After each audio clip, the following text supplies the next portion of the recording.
Right, seeing as we had a story yesterday, I thought, seeing as we've got a bit of spare time today, I would do another story for you. So here's another one that we really, really like reading, which is The Three Little Wolves and the Big Bad Pig. So, once upon a time, there were 3 cuddly little wolves with soft fur and fluffy tails who lived with their mother. The first was black, the second was grey, and the third was white.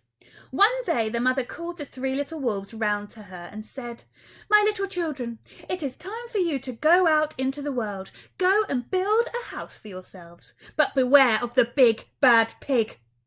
"Don't worry, mother, we will all watch out for him," said the 3 little wolves, and they set off. Soon they met a kangaroo who was pushing a wheelbarrow full of red and yellow bricks. "Please will you give us some of your bricks?" asked the 3 little wolves. "Oh, certainly," said the kangaroo, and she gave them lots of red and yellow bricks. So the 3 little wolves built themselves a house of bricks. There they are there. Look, you can see them with their house of bricks. The very next day, the big bad pig came prowling down the road and saw the house of bricks that the little wolves had built. The 3 little wolves were playing croquet in the garden when they saw the big bad pig coming. They ran inside the house and they locked the door.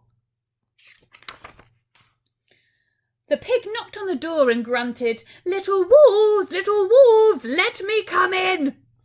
"No, no, no," said the little wolves. "By the hair on our chinny chins, we will not let you in, not for all the tea leaves in our china teapot." "Then I'll huff and I'll puff and I'll blow your house down," said the pig. So he huffed and he puffed and he huffed and he puffed, but the house didn't fall down. But the pig wasn't called the big bad pig for nothing. He went and fetched his sledgehammer and he knocked the house down. The 3 little wolves only just managed to escape before the house crumbled, and they were very frightened indeed. I'm not surprised. "We shall have to build a stronger house," they said. Just then they saw a beaver who was mixing concrete in a concrete mixer. "Please will you give us some of your concrete?" asked the 3 little wolves. "Oh, certainly," said the beaver, and he gave them buckets and buckets of messy concrete. So the 3 little wolves built themselves a house out of concrete. No sooner had they finished than the big bad pig came prowling down the road and saw the house of concrete that the little wolves had built.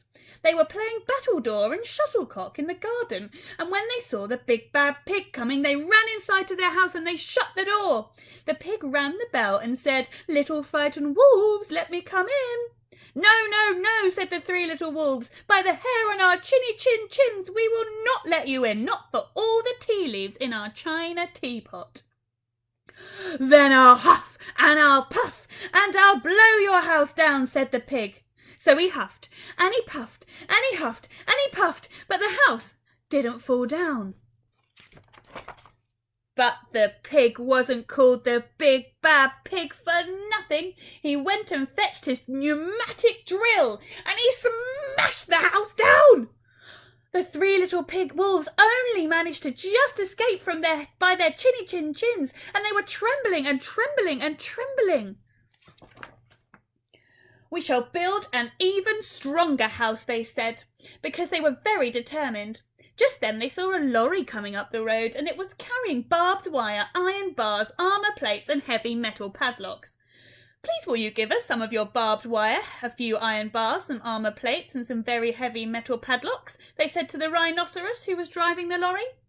"Sure," said the rhinoceros, and he gave them plenty of barbed wire, iron bars, armour plates and heavy metal padlocks. He also gave them some plexiglass and some reinforced steel chains because he was a generous and kind-hearted rhinoceros. So the 3 little wolves built themselves an extremely strong house. It was the strongest, securest house anyone could ever possibly imagine, and they felt very relaxed and absolutely safe. The next day, though, the big bad pig came prowling along the road as usual. And the little wolves were playing hopscotch in the garden when they saw the big bad pig coming. They ran inside their house, bolted the door, and locked all the 67 padlocks.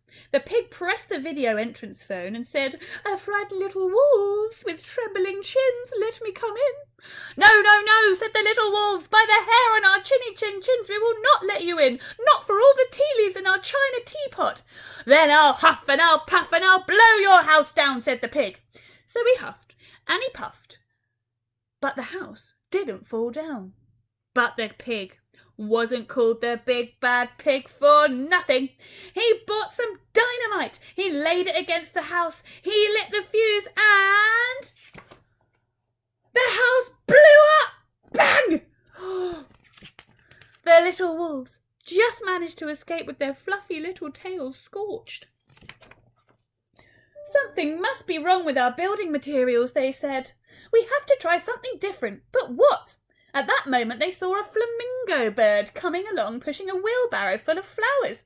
"Please will you give us some flowers?" asked the little wolves. "With pleasure," said the flamingo. And he gave them lots of flowers, so the 3 little wolves built themselves a house of flowers. One wall was of marigolds, one wall was of daffodils, one wall was of pink roses, and one wall was of cherry blossom. The ceiling was made of sunflowers, and the floor was a carpet of daisies.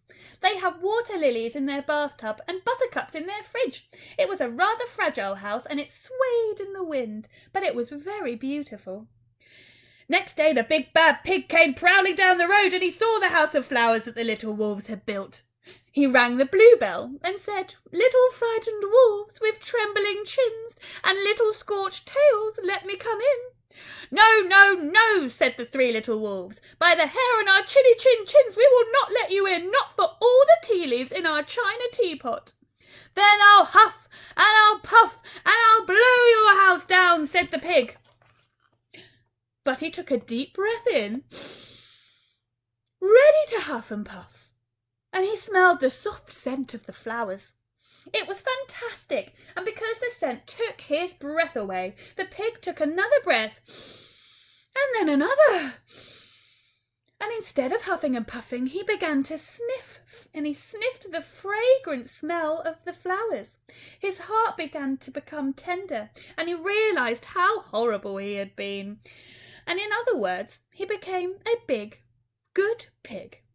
He started to sing and dance the tantarella. You can see him there having a little dance. At first the 3 little wolves were a little bit worried, thinking that it might be a trick, but soon they realised that the pig had truly changed. So they came running out of the house, they introduced themselves and started playing games with him. First they played Pig Pog, then they played Piggy in the Middle, and when they were all tired, they invited him into the house. They offered him china tea and strawberries and wolfberries, and asked him to stay with them as long as he wanted. The pig accepted, and they all lived together happily ever after. Oh, what a lovely story. I hope you're doing lots of reading as well with your family members at home. And well done on another good day. Bye.